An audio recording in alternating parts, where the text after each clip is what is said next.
Seja bem-vindo à segunda parte desta série de vídeos sobre a obra De Quive de Thomas Hobbes. No episódio de hoje, nós damos continuidade à leitura de algumas passagens do prefácio.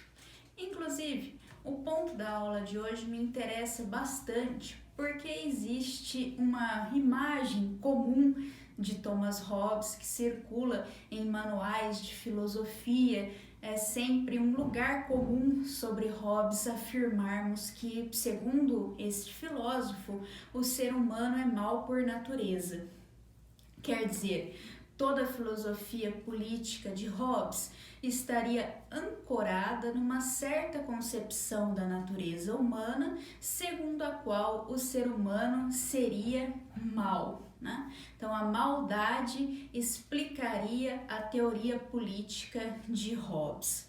E certamente essa não é uma tese que você possa atribuir ao próprio Hobbes. É isso que nós veremos hoje.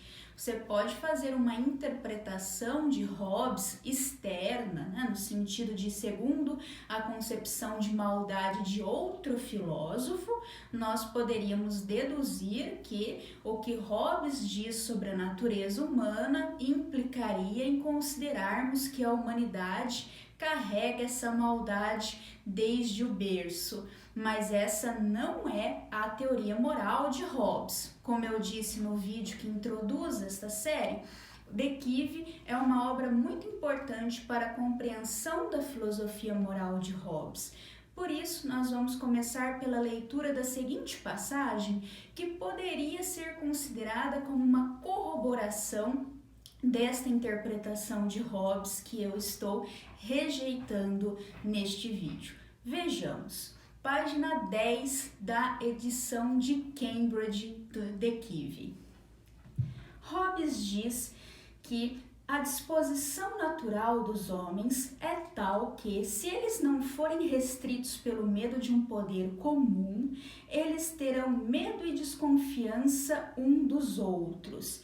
E é correto, inclusive, que cada um possa e necessariamente cuide de si mesmo a partir dos seus próprios meios, seus próprios recursos.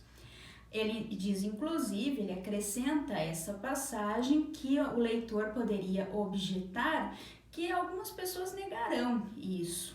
Quer dizer, muitos negarão.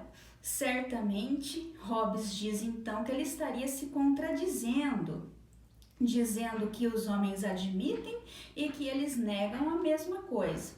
Mas ele diz que ele não está se contradizendo. Os homens é que estão se contradizendo ao admitirem nas suas ações o que negam nas suas palavras.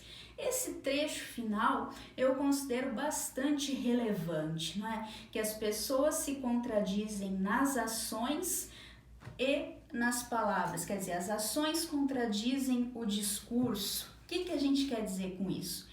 Justamente que a maioria das pessoas realmente, no seu discurso, negaria que existe essa desconfiança generalizada, esse medo generalizado entre seres humanos, uma vez que eles não estejam sujeitos a um poder que os ameace e os coloque na linha, assim por dizer. Quer dizer, se o ser humano não estiver debaixo da espada do Leviatã, então cada um de nós deve temer o outro como uma ameaça à sua integridade física, às suas posses.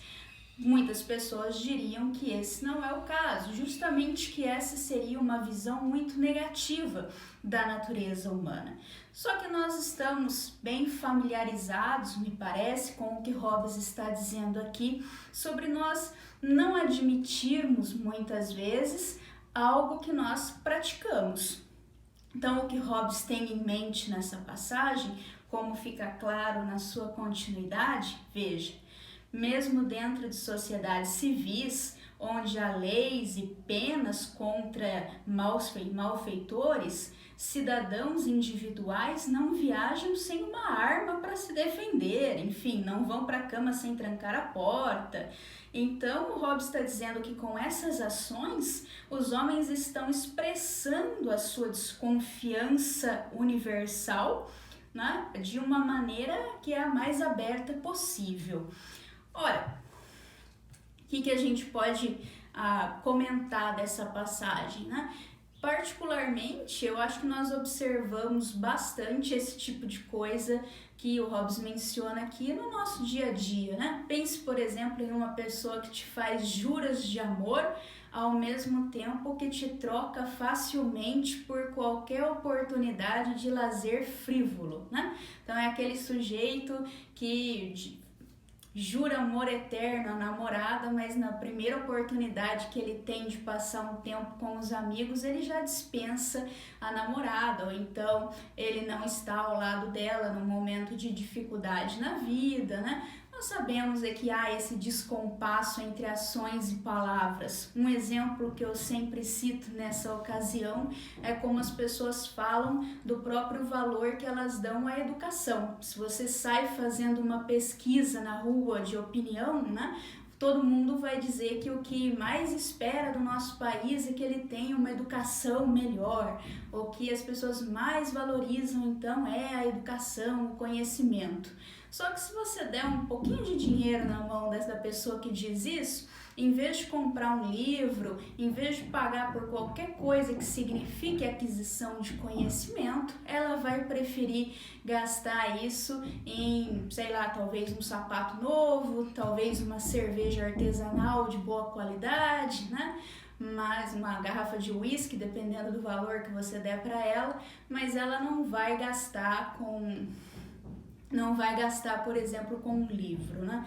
Então, esse tipo de coisa é bem comum. Existem preferências que as pessoas manifestam verbalmente, mas não são as mesmas preferências segundo as quais elas vivem. Parece que tem muito mais a ver com uma imagem que a pessoa gostaria, né, de ter, a pessoa gostaria de acreditar em algo sobre si mesma, a pessoa gostaria de ser alguém que valoriza a educação, mas não é essa pessoa que de fato ela é. Então, acho que é algo nesse sentido que o Hobbes tem em mente aqui. Nós gostaríamos de ser seres angelicais, nós gostaríamos de pensar que mesmo sem um governo sobre nós, nós ainda continuaríamos respeitando a pessoa e a posse dos outros, mas na realidade nós sabemos que haveria conflito e por isso mesmo nós procuramos sempre nos proteger do outro,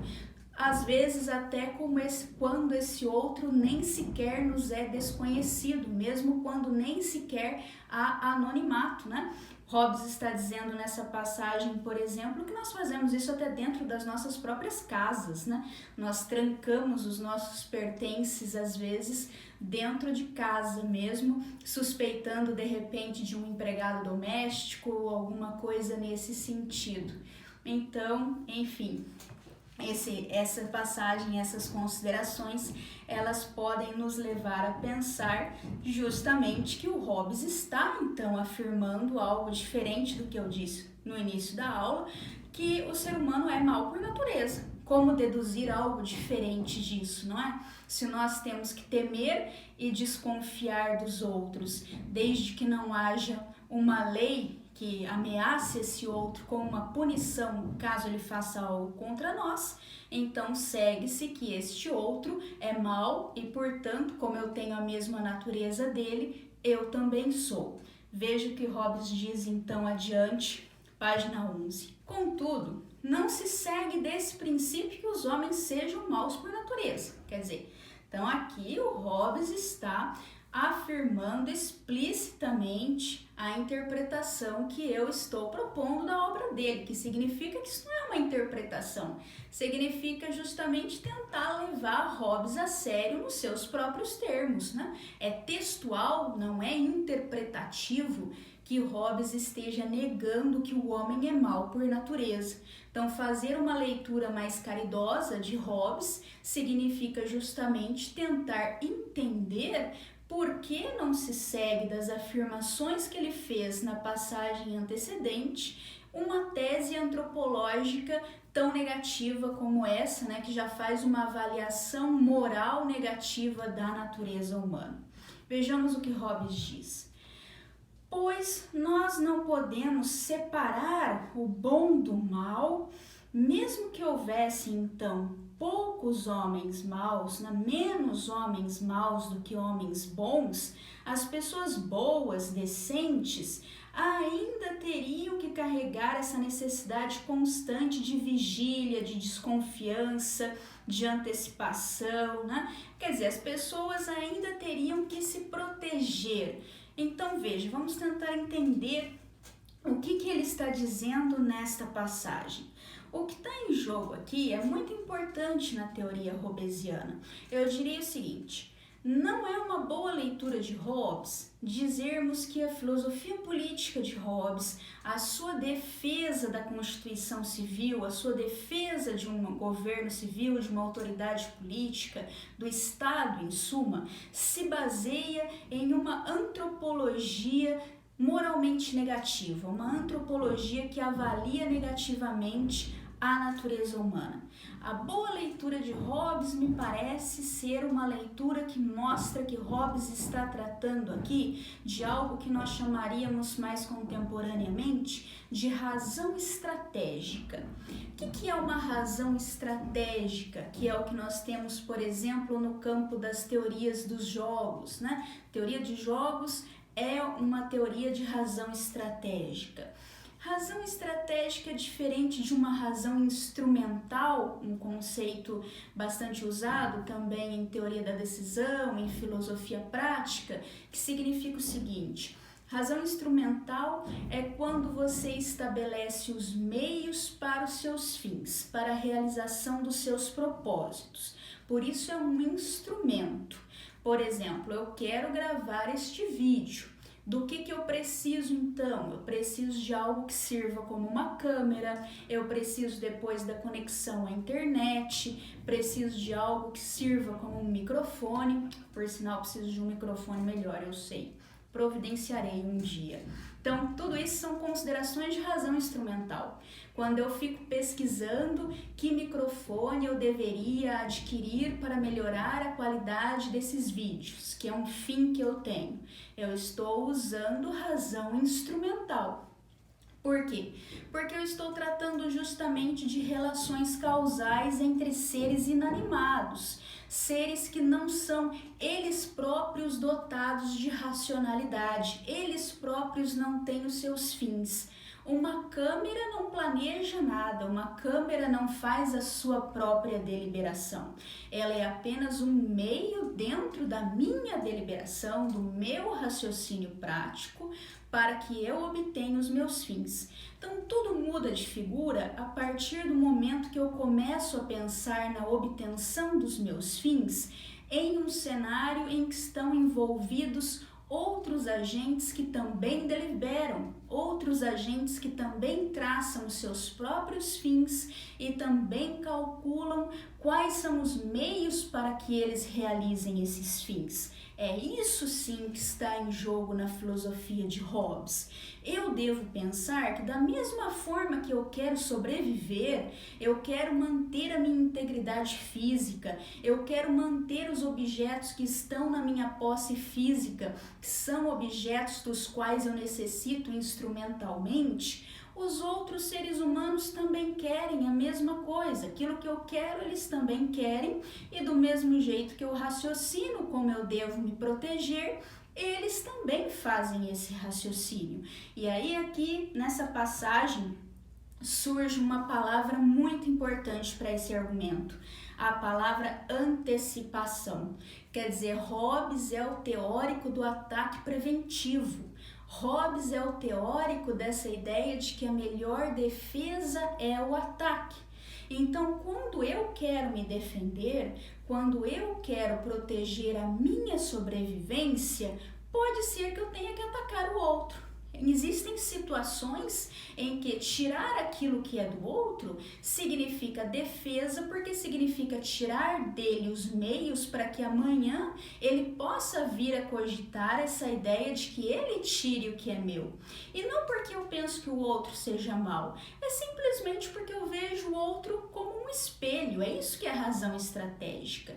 Razão estratégica é cada ser humano justamente vendo que o outro está pensando como ele está pensando e que o outro sabe que ele está pensando dessa forma, do mesmo jeito que ele também sabe o que o outro está pensando, né? Então esse eu sei que você sabe que eu sei que você sabe, né? Isso é razão estratégica e é isso que para Hobbes move muitas vezes o ser humano ao ataque, move o ser humano a um ataque violento. Então é a racionalidade, não é a maldade, é simplesmente a necessidade de buscar a sua própria sobrevivência, a sua própria proteção pelos melhores meios. Então é claro, se você tem uma teoria que diz que isso é maldade, né, se a sua teoria moral ela considera que o altruísmo é que é a bondade, e que o ser humano, então, ele não tem essa natureza de privilegiar a qualidade da sua própria existência, de privilegiar o seu próprio bem-estar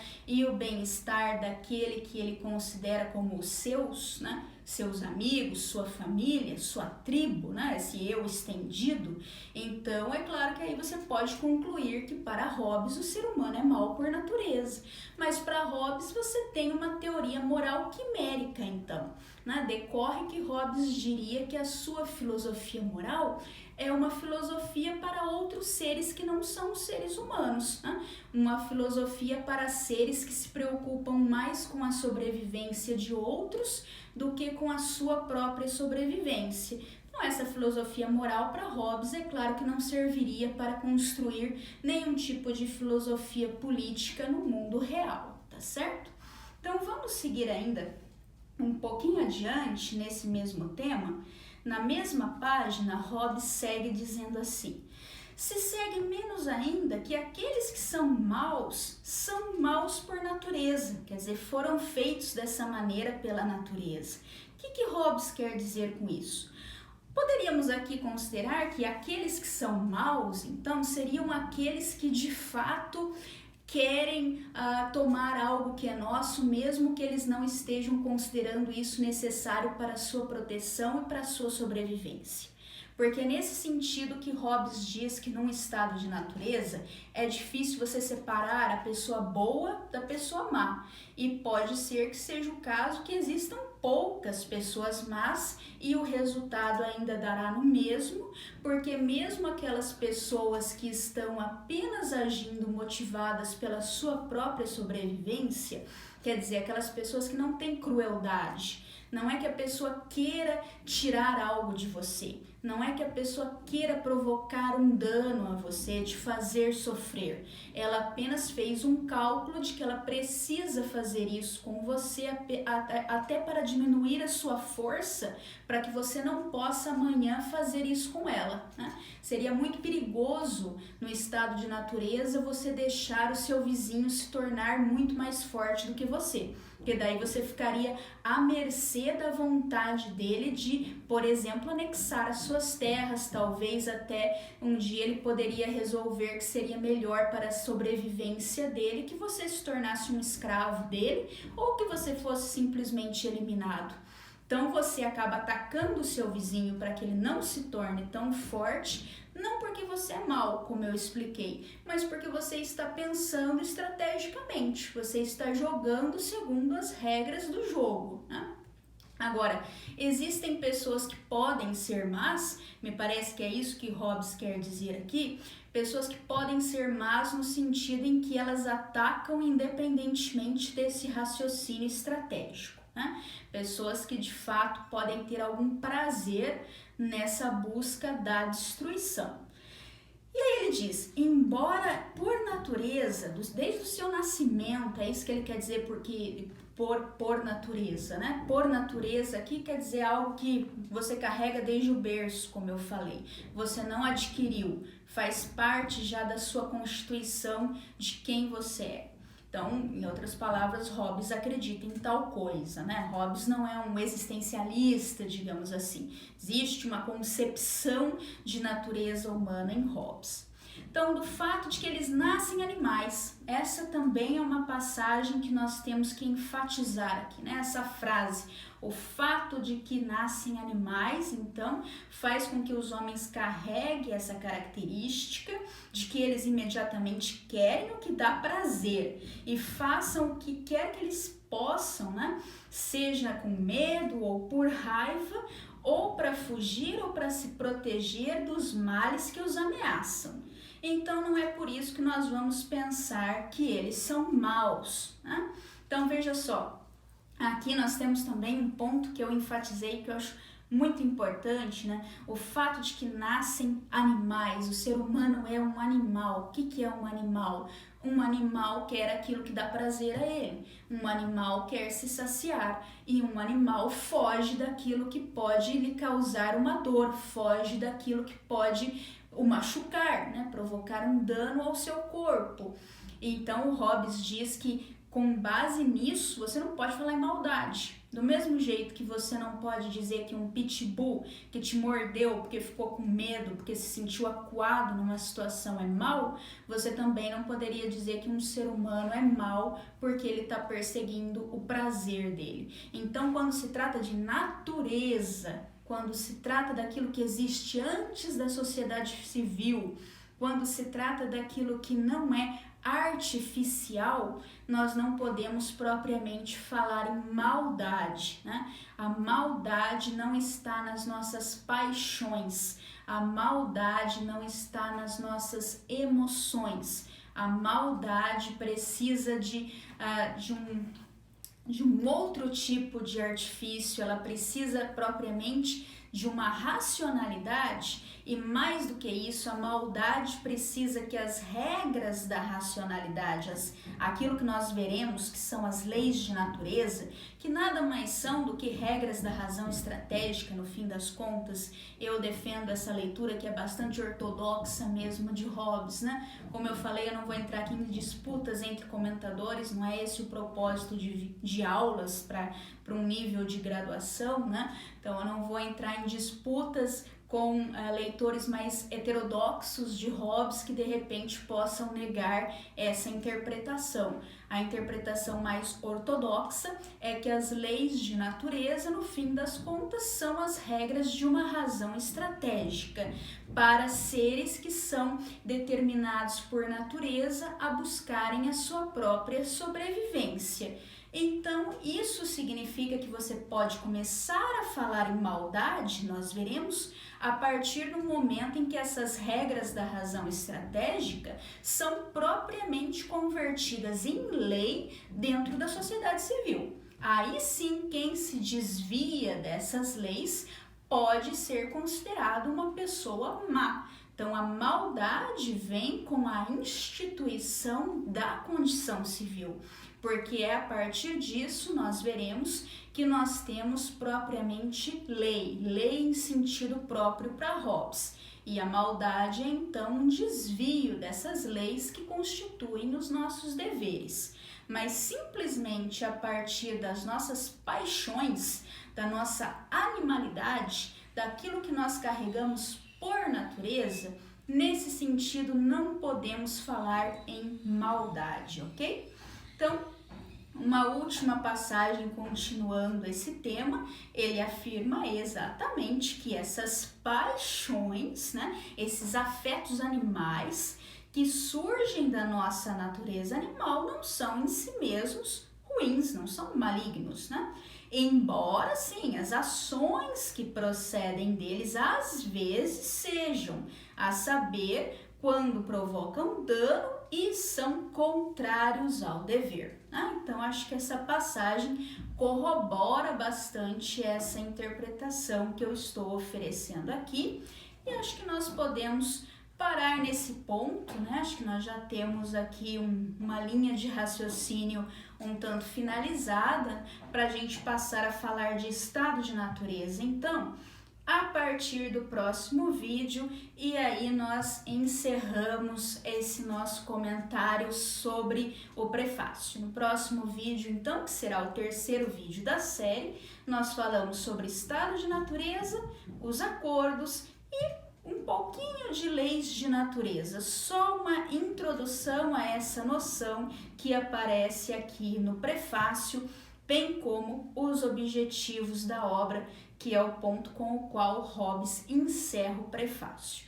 Então, por hoje é isso. Muito obrigada por terem assistido e até mais.